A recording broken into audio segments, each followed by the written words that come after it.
Good evening and welcome to a new edition of The World Today. Tonight we're going to discuss the crisis in Spain, the changes that have taken place in recent months, and what their likely outcome is going to be. Since we last reported from Spain, Catalonia to be precise, the situation has changed somewhat dramatically.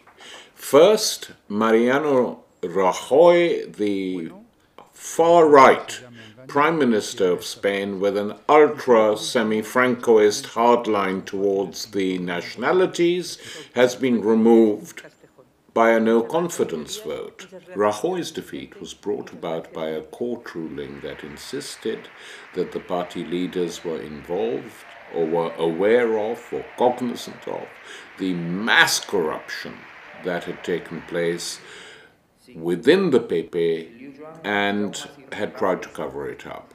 We cannot forget that he was defeated not just by the motion put forward by Pedro Sánchez, the leader of PSOE, the Spanish Socialist Party, but by the combined votes of PSOE, the Catalan parties, the Basque Party in Parliament, and Podemos. These three groupings were necessary to defeat Rajoy. So I think, though nobody mentioned it, the defeat was not simply about corruption. Rajoy's defeat produced a new government with Pedro Sánchez, the PSOE leader, as Prime Minister.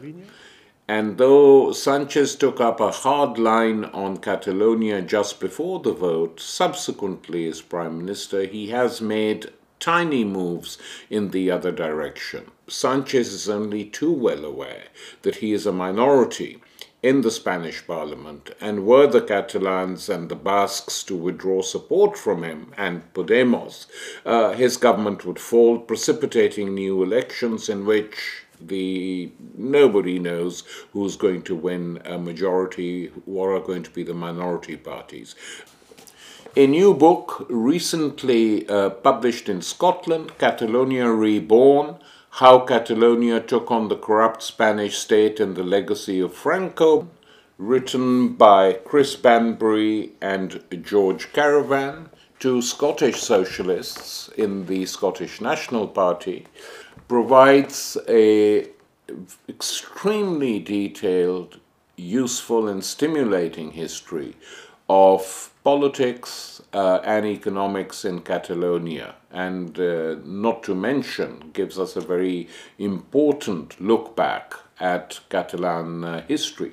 In this book, the two authors quote Jean-Claude Juncker, the President of the European Commission, who defended Rajoy's intransigence and unwillingness to negotiate in the following words: "I do not want a situation where tomorrow the European Union is made up of 95 different states." This is Juncker, who was the Prime Minister once upon a time of a state called Luxembourg, the Duchy of Luxembourg, one of the most corrupt and squalid little states in the European Union, whose banks were a conduit for illegal money and black money, and Juncker himself was charged with corruption since he presided over this duchy.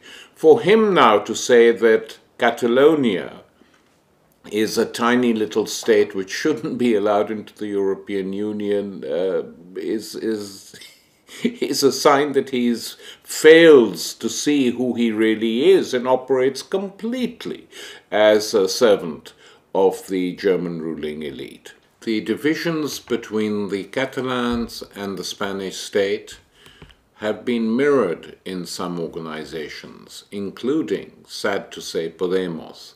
Podemos, the most recent party of the left to grow up in Spain with huge popular support in large parts of the country, split on this question.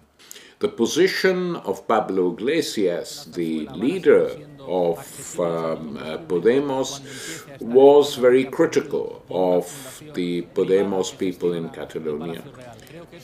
He said that the declaration of independence was illegal, which technically is true, but in general, as is well known in history, most mass movements and most upheavals are illegal, because of course no constitution ever says you have the right to topple the existing constitution, etc., etc. And Albano-Dante Fachin, the leader of Podemos in Catalonia, denounced the interventions made by the Podemos leadership, particularly Iglesias, in trying to dominate and determine what Podemos did in Catalonia. And there was a split. So a large section of Podemos in Catalonia split away from the parent organization. And the repercussions of this are not good for the Spanish left. Today we're going to show clips from interviews with two very prominent figures of the Catalan left, Ada Colau, the mayor of Barcelona, and the former leader of Podemos in Catalonia, Albano-Dante Fachin. The interviews were conducted for the World Today by Luke Stobart, who has done extensive academic and journalistic work on the New Left in Spain and Catalonia, and whose expertise on this area has informed many of our own viewers in recent years. Before becoming the city's first female mayor in 2015, Ada Colau was an anti-eviction activist and a founder of the Platform for Mortgage Victims, famous for facing down banks, even if that meant being carried out of their offices by the police, and angered monarchists by removing a bust of the king from the city hall's council chambers. Unlike much of the Catalan left, Ada Colau is not in favor of Catalonia's bid for freedom from Spain. Albano-Dante Fachin stood down as the General Secretary of Podemos in Catalonia in November 2017 after Pablo Iglesias suggested forming a coalition with the anti-independence Comuns in the December 2017 Catalan parliamentary elections. Fachin is Argentinian-born, emigrated to Catalonia at the age of 15. He became famous for a series of journalistic videos denouncing the pro-Catalan right's corrupt management of the health service. Luke started by asking Ada Colau about her involvement in the Mortgage Victims Platform, a housing movement that emerged from the 2008 financial crisis. La plataforma Afectados por la Hipoteca es un movimiento que creamos de la gente afectada por las ejecuciones hipotecarias, por los desalojos, pero es mucho más que eso, porque es efectivamente que la gente que lo había perdido todo, había perdido el trabajo, había perdido la casa y encima en España por un sistema absolutamente bárbaro hipotecario descubrían que no solo perdían la casa sino que se quedaban con la deuda de por vida. Bueno, pues frente a ese sistema tan terrible que expulsaba a la gente del sistema y la condenaba de por vida a ser parias, ¿no?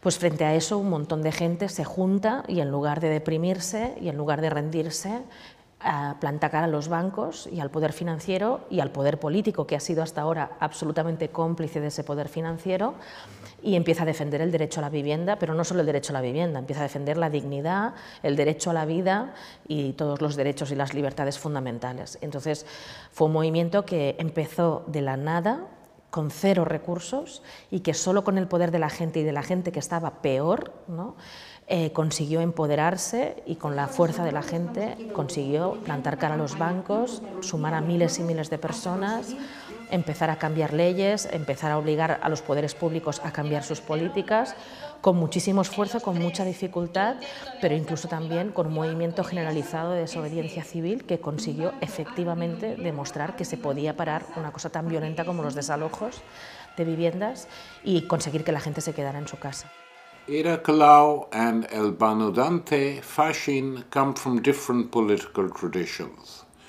Colau was certainly a product of the grassroots, and her popularity and support also comes from here. Fachin started out as a journalist and became politically active as a result of the 15M and Indignados movements. Both were asked why they moved from activism into institutional politics. Mucha gente que estábamos en movimientos sociales, en la universidad, en diferentes ámbitos, pero que no nos habíamos planteado hasta ahora hacer el paso a las instituciones, pues que efectivamente nos planteáramos desde una ambición de radicalidad democrática, es decir, que haya democracia real y no solo democracia formal, y que el poder realmente está en la ciudadanía. Nos atrevimos a dar el paso de entrar en las instituciones, sabiendo que tampoco sería suficiente ganar unas elecciones, que sería un paso más de un movimiento mucho más amplio, que necesitará que haya movimiento de gente en la calle y que pasen muchas más cosas a muchas otras escalas, ¿no? Pues yo dije, hostia, está muy bien, ese manifiesto hablaba del derecho de autodeterminación de los pueblos, hablaba de romper el régimen del 78, hablaba de que había que poner en marcha una democracia radical, que sea la gente y no las estructuras del régimen del 78 las que manden. Entonces, una serie de cosas que si tú lees el manifiesto, hoy lo volvería a firmar. Ada Colau's party is Barcelona en Comú, a citizen platform founded in 2014, largely by activists from post-crash grassroots movements.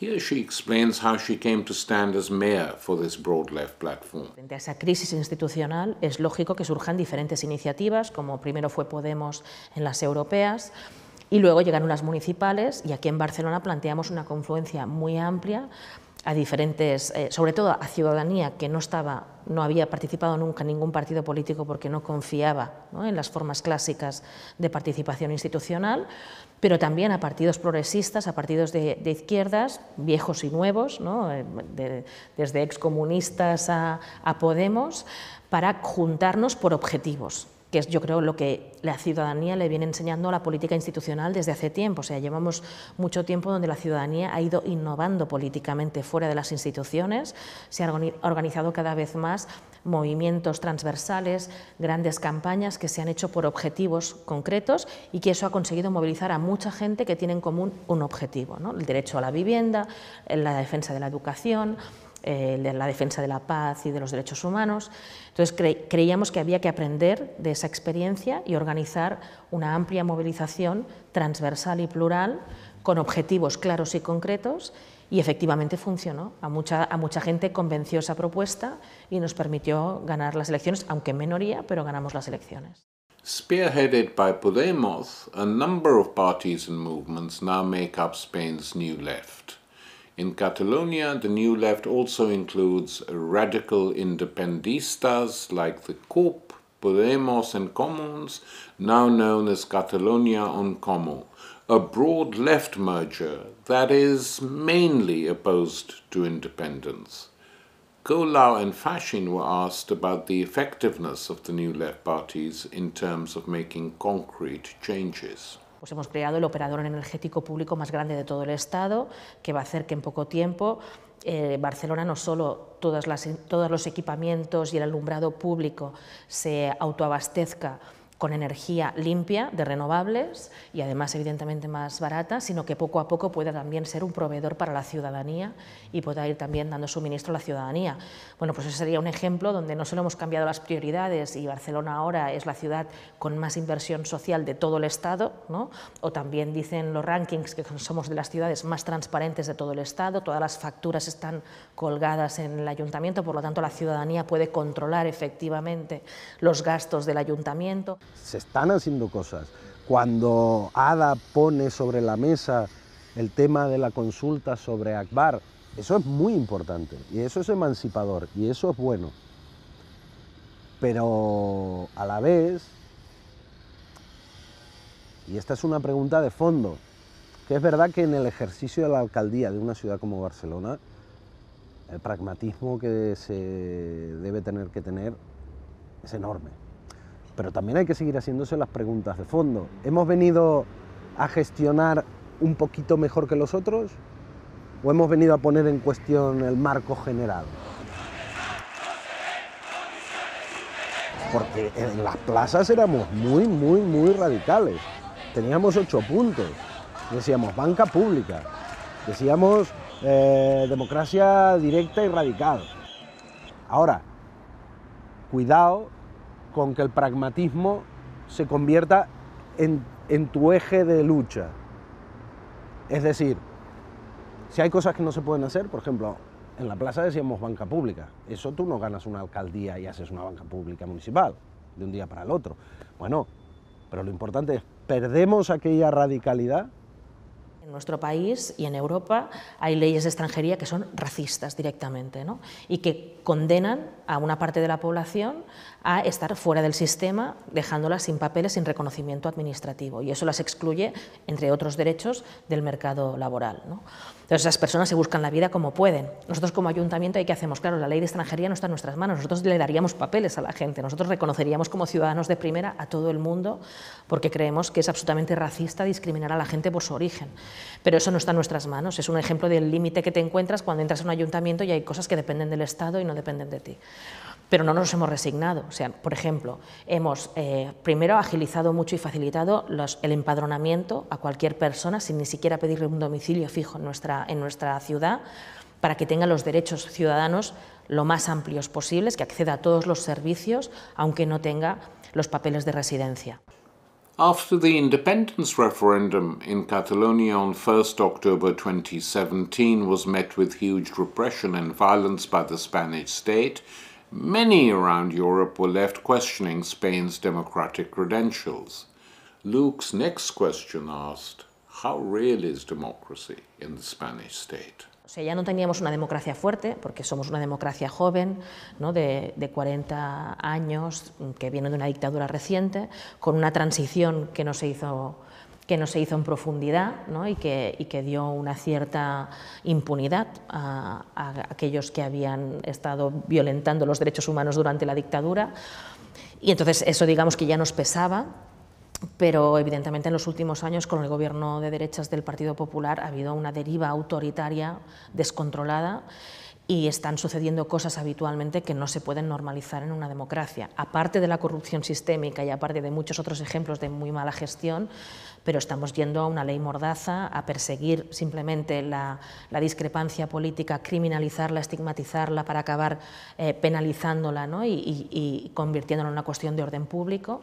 Eso lo estamos viendo en diferentes temas, también en el tema catalán, pero también en temas de libertad de expresión, de libertades fundamentales que afectan a cantantes, a actores y cada vez, desgraciadamente, bueno, por ejemplo, ¿no? hemos tenido ejemplos recientes con delitos, supuestos delitos asociados a la crítica a la corona. O sea, en una democracia del siglo XXI que no se pueda criticar al rey porque te arriesgas a ir a la cárcel por hacer una canción que supuestamente injuria al rey, eso no es propio de una democracia fuerte ni de una democracia saludable, es evidentemente de una democracia que tiene serios problemas. Y eso, desgraciadamente, lo hemos vivido en Cataluña, porque el Partido Popular lo ha identificado como el principal desafío político y, por lo tanto, en lugar de dar una respuesta política, ha optado por la judicialización, la represión, ¿no? y la respuesta autoritaria.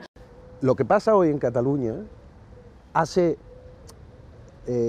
flotar, o sea, hace emerger esos pactos de los que no se había hablado y que de repente, cuando la gente los pone en cuestión, allá se ve la importancia que tenían. No era una cosa escrita ya en un artículo perdido de la Constitución.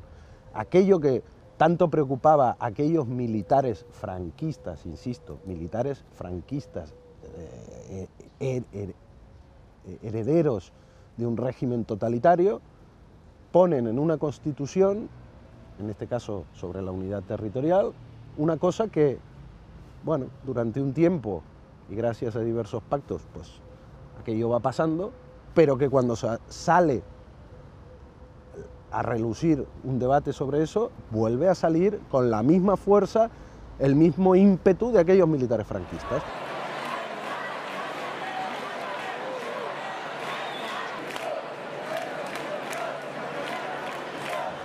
Yo el día 3 estaba en la plaza de la universidad, que es esta plaza, y se me acercó un señor de unos 85 años que me dice: yo he sido profesor de historia en esta universidad durante 40 años y lo que estamos viendo hoy no lo había visto yo nunca. Dice, esto es un alzamiento popular, esto es un alzamiento popular y yo no lo había visto nunca.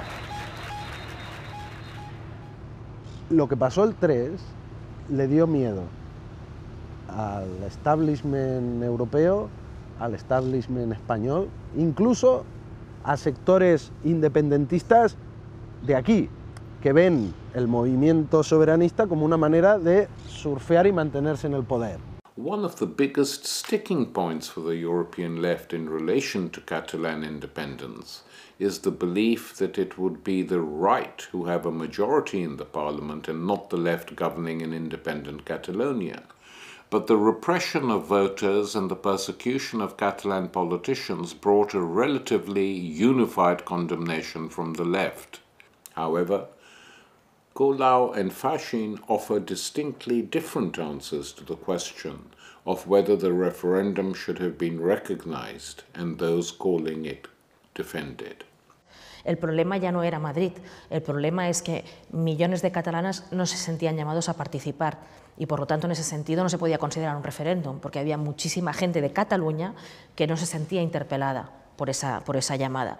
Y como nosotros queríamos un referéndum efectivo, que tuviera efectivamente unos resultados que todo el mundo en Cataluña reconociera como válidos, aunque sabíamos que era difícil seguir peleando por ese referéndum vinculante, nosotros planteábamos una estrategia alternativa, que era generar otro tipo de mayorías diferentes en España, es decir, echar al gobierno del Partido Popular y buscar otras mayorías posibles que hicieran posible ese referéndum efectivo en Cataluña. Pero hay un espacio de la sociedad catalana que tal vez no se identifica en los bloques, pero que tiene una pulsión democrática muy fuerte, es que aquí, en esa gran manifestación, habían banderas españolas republicanas. Estaban familiares míos que antes de votar independentistas se cortan la mano y estaban en la manifestación. Eso da pánico a muchos líderes independentistas, da pánico a los del 150, da pánico a todo el mundo, porque ahí es cuando la gente, fíjate, uno de los grandes argumentos del Estado español es, y a veces de los comunes, es que tenemos la sociedad partida por la mitad. Esto es una pena. El día 3 no estaba partida por la mitad de esta sociedad. El día 3 habría una enorme mayoría de la población que decía, esto es intolerable. Fíjate que es ahí cuando el régimen del 78 hace un movimiento histórico, que es sacar al rey. Y ahí Pablo Iglesias estuvo fino cuando dijeron, cuando se mueve el rey es que en ajedrez vas perdiendo. Pero yo creo que hay concretamente un error muy grave del gobierno catalán, que es que sabiendo lo autoritario que era el gobierno del Partido Popular y por lo tanto que no iba a reconocer en ningún caso la vía unilateral, confiar en la comunidad internacional creo que fue un gran error del gobierno catalán.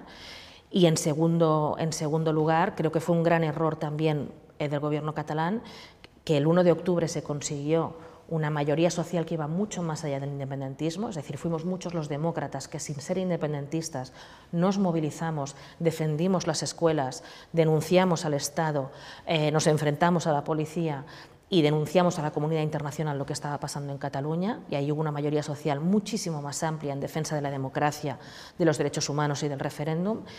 Y el problema es que poco tiempo después que el gobierno catalán optara por la vía unilateral, hizo que esa mayoría se deshaciera y se volviera a una minoría independentista que es mucho menos que la mitad de la población en Cataluña. No caigamos en la trampa que nos dicen, no, es que están los independentistas y los independentistas. Pensemos más allá.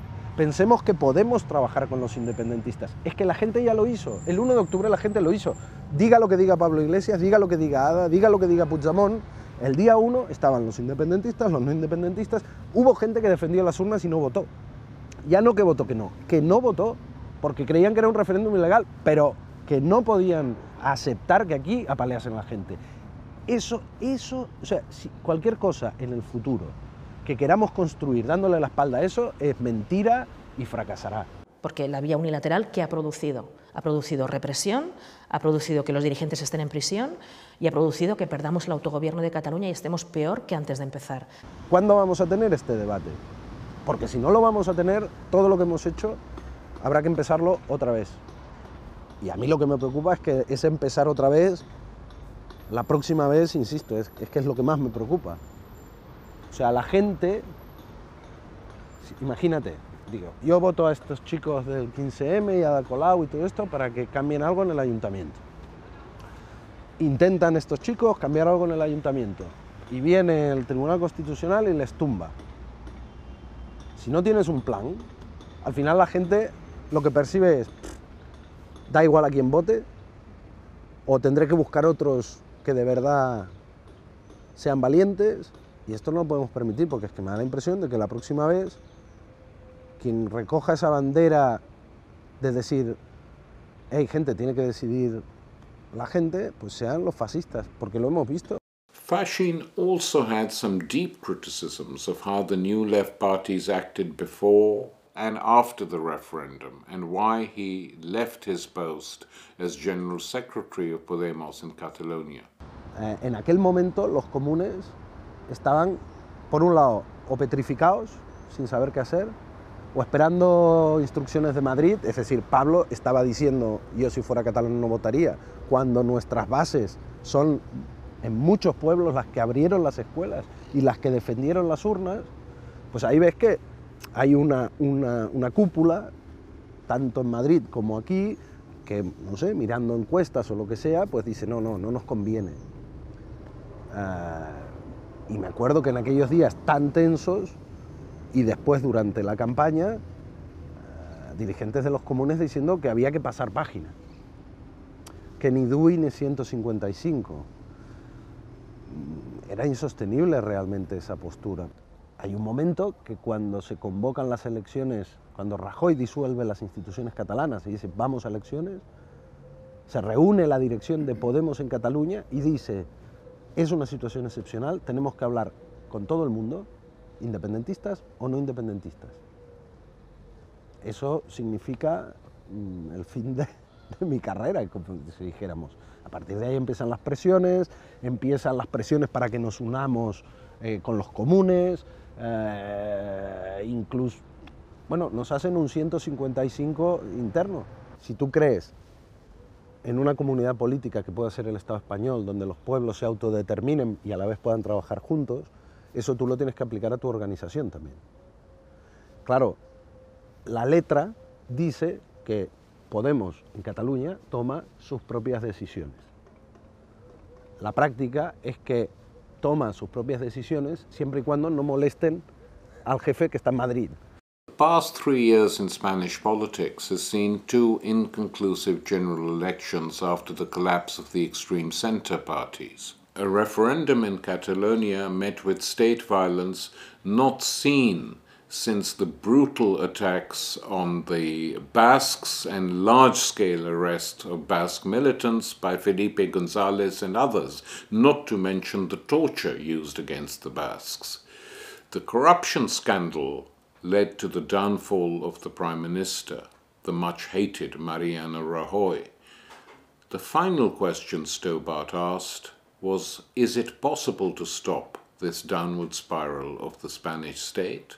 And is there an alternative? Si aquel día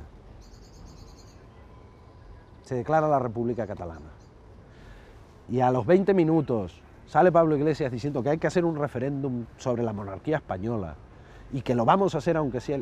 O sea, tumbamos el régimen del 78 o como mínimo lo dejamos herido de muerte. Ahora, claro, es que cuando la gente estaba haciendo eso el 13 de octubre, la izquierda española estaba mirando para otro lado. La única posibilidad que tenemos frente a la lógica neoliberal que genera desigualdad, que genera injusticia, que genera mucha soledad de los individuos en un mundo globalizado en el que nos sentimos pequeños, frente a una lógica que nos divide o quiere dividirnos entre ganadores y perdedores, frente a esa lógica, creo que hay que responder con la comunidad desde abajo, ¿no? y que hay que responder con la ciudadanía que se junta para defender derechos y libertades desde la proximidad, desde ese lugar de convivencia. Y en ese sentido creo que las ciudades son el lugar donde transformar el miedo en esperanza. Y por eso siempre digo que soy una municipalista convencida, que el siglo XXI es el siglo de las mujeres, de la revolución feminista y de la revolución municipalista. Y no por casualidad estamos viendo ese movimiento también feminista en muchos lugares del mundo que está tomando las ciudades. Entonces Barcelona estará encantada de participar de esa revolución municipalista y feminista global.